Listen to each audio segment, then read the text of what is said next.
Hello friends, welcome back to my channel Tania Roy classes पे। आज की मेरी ये सेकंड वीडियो है on the basis of partnership. So ये पहला सम है पार्टनरशिप की। सो वीडियो स्टार्ट करने से पहले आप लाइक, शेयर, कमेंट और सब्सक्राइब ज़रूर करना और मेरी वीडियोस को लाइक ज़रूर करना गाइस। सो ये है पहला sum of admission of a partner. The following is the balance sheet of A and B partnership business as at 31st December 2014। ये है बैलेंस शीट और ये है कुछ एडजस्टमेंट्स। तो आइए देखते हैं हम लोग का एडजस्टमेंट क्या क्या है।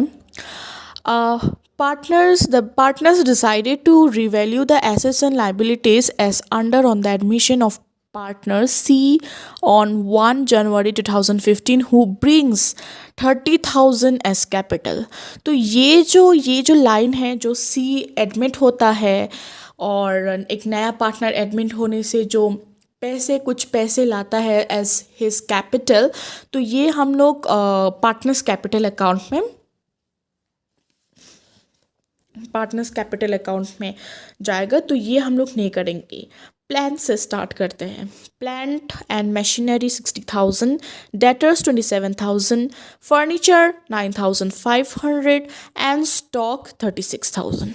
अब यहाँ में कुछ कुछ बच्चों को ऐसे प्रॉब्लम होता है कि कहाँ में हम लोग प्रॉफिट आएगा, कहाँ में लॉस आएगा, कहाँ में क्या लिखना है। बहुत सारा रिवैल्यूएशन में ऐसा प्रॉब्लम आता है।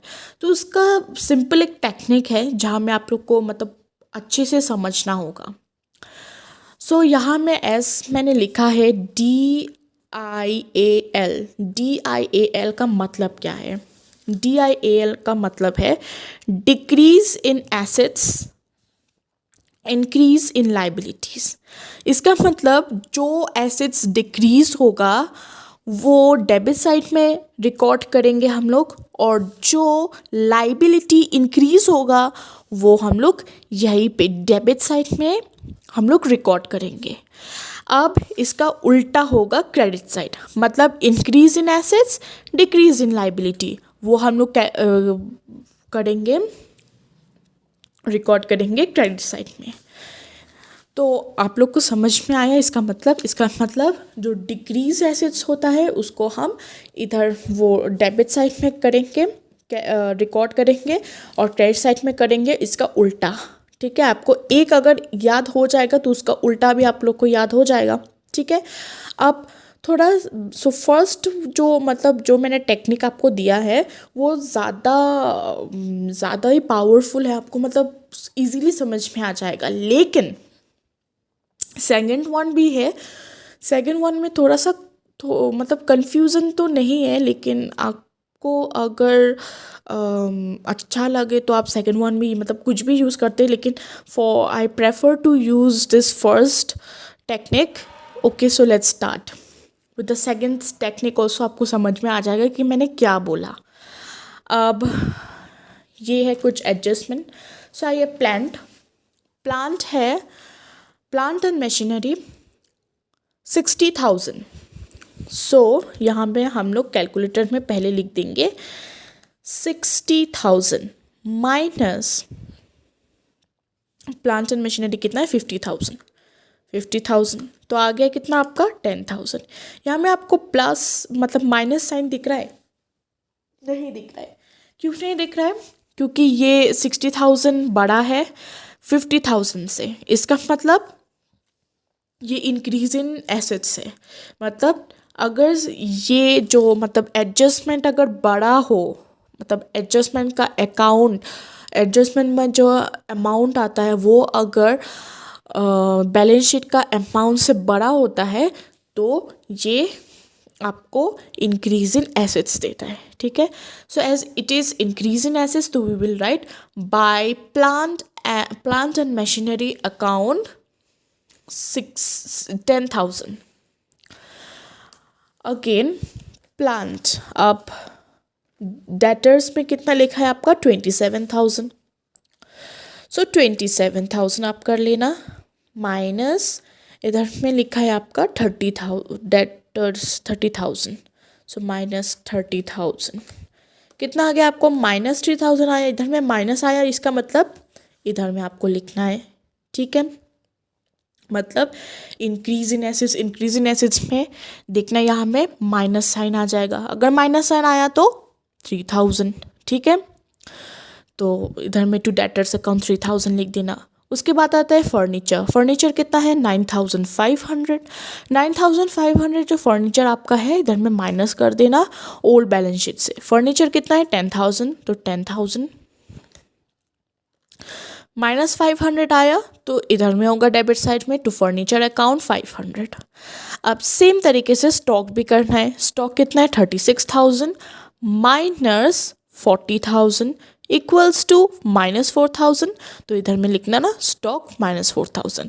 अब यहाँ से थोड़ा सा लाइबिलिटीज़ में थोड़ा सा गड़बड़ है, मतलब थोड़ा सा कॉम्प्लिकेटेड है, लेकिन इतना भी कॉम्प्लिकेटेड नहीं है अगर आप लोग अच्छे से समझ जाएंगे तो यहाँ पे लिखा है as amount of ₹3,000 included in creditors is no longer a liability. मतलब क्रेडिटर्स जो 40,000 है उसमें 3,000 ऑलरेडी इंक्लूडेड है, लेकिन वो लाइबिलिटी नहीं है। अगर लाइबिलिटी नहीं है तो टेंशन कम है, और अगर टेंशन कम है तो कहाँ में आएगा, यहाँ में आएगा, प्रॉफिट में आएगा। मतलब टेंशन एकदम नहीं है, अब तो हम लोग को टेंशन लेने का कोई ज़रूरत नहीं है, तो कुछ भी ना पे करना पड़ता है ना कुछ करना पड़ता है, तो वो लाइबिलिटी नहीं है, तो इसका मतलब यहाँ में आ जाएगा, क्रेडिट साइड में आ जाएगा, ठीक है। बाय क्रेडिटर्स 3,000, पूरा कैलकुलेशन की कोई ज़रूरत नहीं है। इधर में 3,000 है तो यहाँ में भी लिख देना 3,000। Now and hence requires to be properly adjusted and ₹2,000 is to be paid to the creditors is not recorded in the books. So ये जो 2,000 है, ये 2,000 you have to pay to the creditors but not recorded in the books। यहाँ में कहा है कि जो ओल्ड बैलेंस शीट में है वो क्रेडिटर्स मतलब वो 2,000 रिकॉर्ड नहीं किया गया है, लेकिन we have to pay means is to be paid, ठीक है। ये पेड करना था लेकिन यहाँ में रिकॉर्ड नहीं हुआ। अगर रिकॉर्ड नहीं हुआ है तो इसका मतलब हम लोग को रिकॉर्ड करना पड़ेगा, तो इसका मतलब हम लोग का टेंशन है। अगर टेंशन है सो इधर में आ जाएगा, टेंशन है तो लॉस होता है। So to creditors not recorded लिखना ब्रैकेट में 2,000, ओके। नाउ इधर में लिखा है a contingent liability ₹500 not included in the above balance sheet. मतलब इस बैलेंस शीट में जो 500 है लाइबिलिटी ये इंक्लूडेड ही नहीं है। अगर इंक्लूडेड नहीं है हम लोग को इंक्लूड करना पड़ेगा। अगर टेंशन इसका मतलब बढ़ गया है, अगर टेंशन बढ़ गया है इसका मतलब माइनस में आएगा, मतलब क्या है डेबिट साइड में आएगा। सो टू क्रेडिटर्स कंटिंजेंट लाइबिलिटी 500। अब सारा सब कुछ हो गया है, इधर मैंने सब कुछ कर लिया है, ओनली एक्सेप्ट कैपिटल अकाउंट। जो कैपिटल अकाउंट पार्टनर्स कैपिटल में आता है इधर में नहीं आता है, ठीक है। सो आप लोग इधर में देखना टू पार्टनर्स कैपिटल अकाउंट। अब पार्टनर्स मतलब old partners have to share profit and losses equally. लेकिन मतलब अगर कुछ बिजनेस स्टार्ट किया है आपने, पार्टनरशिप का बिजनेस है, मतलब आप ऐसा पार्टनर वाइज ऐसा बिजनेस आपने स्टार्ट किया है, तो इसका मतलब एक रूल होता है उसमें कि अगर प्रॉफिट हुआ तो भी आपको इक्वल शेयर करना पड़ेगा, अगर लॉस हुआ तो भी आपको इक्वल शेयर करना पड़ेगा। एज इन द सम इधर में नहीं दिया हुआ है कि कौन सा रेशियो में आपको प्रॉफिट मतलब प्रॉफिट या फिर लॉस हो आपको शेयर करना पड़ेगा।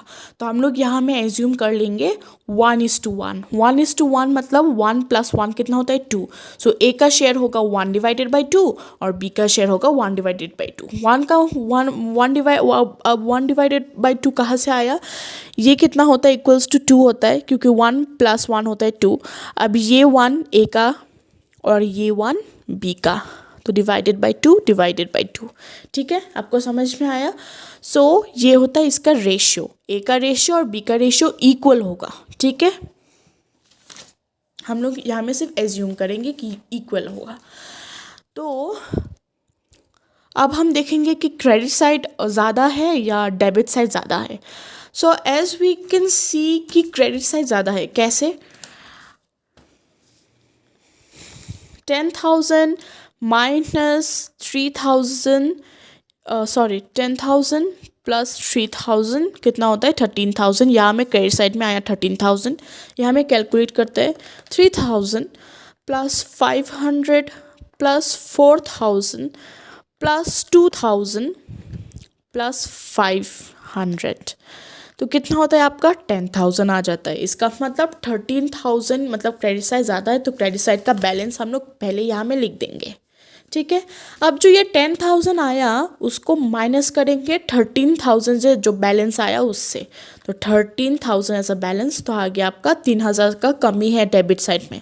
तो यहाँ में आप लोग 3,000 लिख देना. ठीक है. अब ए का शेयर है 3,000 से ही, मतलब ए का शेयर आ गया प्रॉफिट, इधर में आ गया मतलब प्रॉफिट है. ठीक है. इधर में आपको 3,000 का कमी बता रहा है तो आ गया प्रॉफिट में. ठीक है.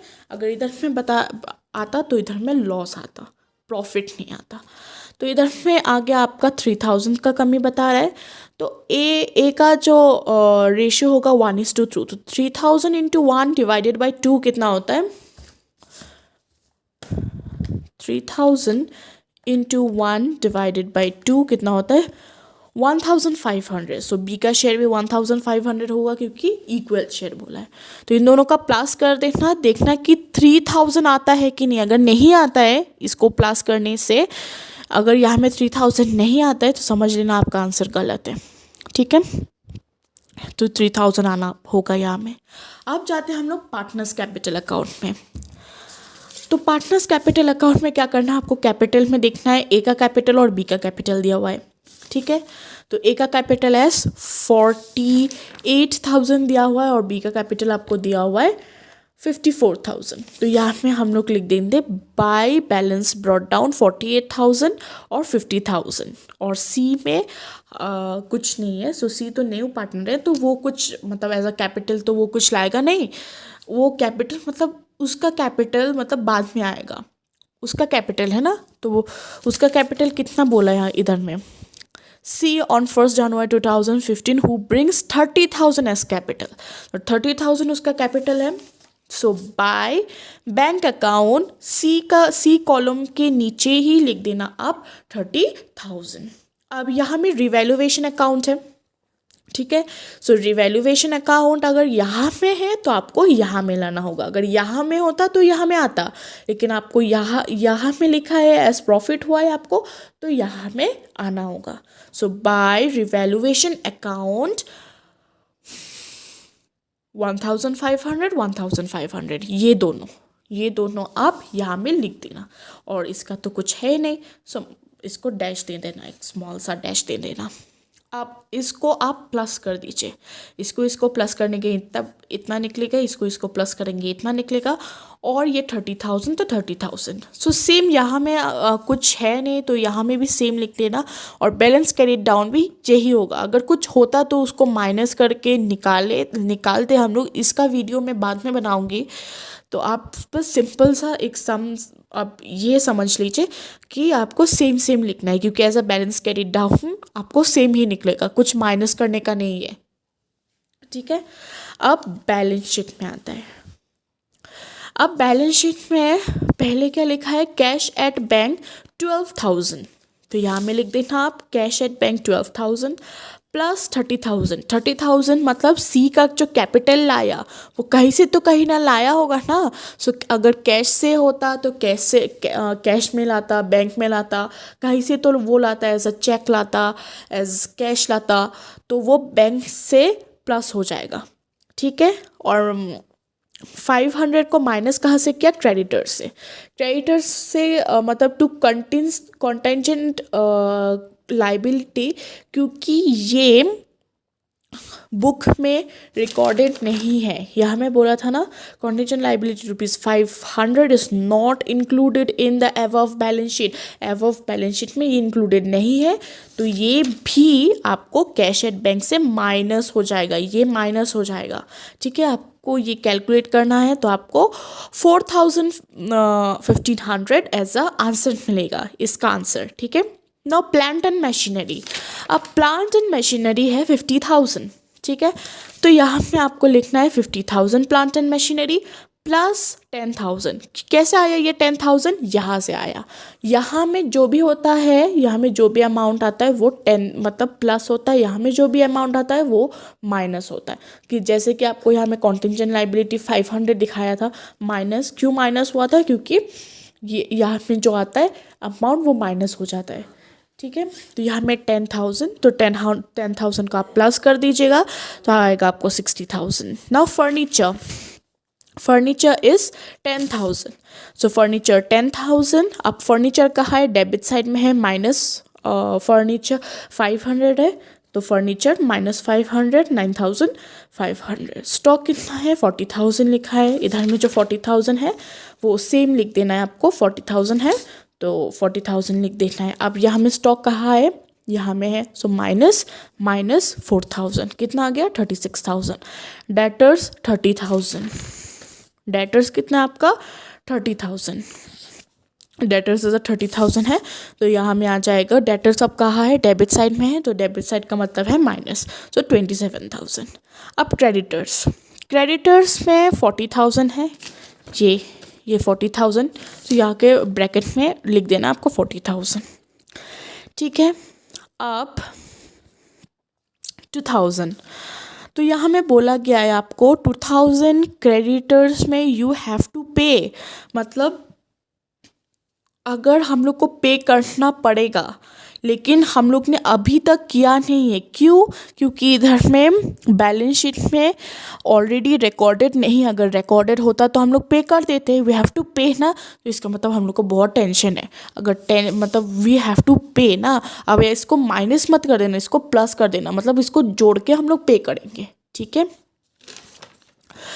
और यहाँ में लिखा है एज अमाउंट 3,000 इंक्लूडेड, मतलब जो 3,000 है वो 40,000 में ऑलरेडी इंक्लूडेड है, पर वो लाइबिलिटी नहीं है, इसीलिए हम लोग माइनस 3,000 करेंगे, ठीक है। अब यहाँ में ऐसा नहीं है कि यहाँ में जो अमाउंट आएगा वो प्लस ही होगा, आपको ये समझना पड़ेगा एज ए एडजस्टमेंट, क्योंकि ये लाइबिलिटीज़ है बट ये सॉरी मतलब इंक्लूडेड है पर लाइबिलिटी नहीं है। अगर लाइबिलिटी नहीं हुआ तो इधर में वो नहीं होगा, मतलब प्लस नहीं होगा, माइनस हो जाएगा। सो 39,000। कैपिटल अकाउंट आपको बैलेंस कैरिड डाउन से लिखना है। बैलेंस कैरिड डाउन से ये ए का, बी का और सी का सेम होगा, ठीक है। इसको प्लस कर देना, सो आ जाएगा 1,35,000। इसको प्लस कर देना आप, आ जाएगा 1,74,000, या इसमें से सब कुछ प्लस कर देना, आ जाएगा 1,74,000।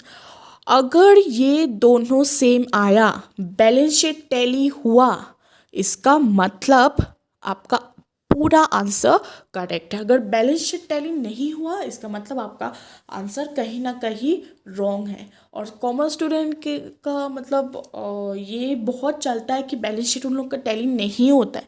अगर बाय चांस किसी एग्ज़ाम में आपको बैलेंस शीट टैली नहीं हुआ तो क्या करना है आपको? जितना भी आपने किया है उसको ऐसे ही छोड़ देना है।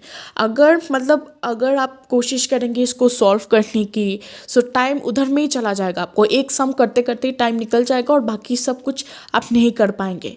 अगर आपको टाइम मिला, बाकी सब कुछ कर लीजिए अच्छे से, उसके बाद आप इसको मिलाने की कोशिश कीजिए। अगर आपको टाइम ना मिले तो यही तक छोड़ दीजिए, क्योंकि अगर आपका रिवैल्यूएशन अकाउंट और पार्टनर्स कैपिटल अकाउंट, और अगर इसमें भी कुछ राइट हुआ तो आपको मार्क्स मिलेगा, ठीक है। आप फुल मार्क्स नहीं मिलेगा, ऑब्वियसली हाफ होने से भी मिलेगा। और अगर कुछ भी प्रॉब्लम हुआ ये सम से, आप एक बार कमेंट में ज़रूर बताना, और मैं दूसरी वीडियो ज़रूर लेके आऊँगी, ठीक है। सो उसके लिए बाय बाय, थैंक यू, और अपना ख्याल रखना।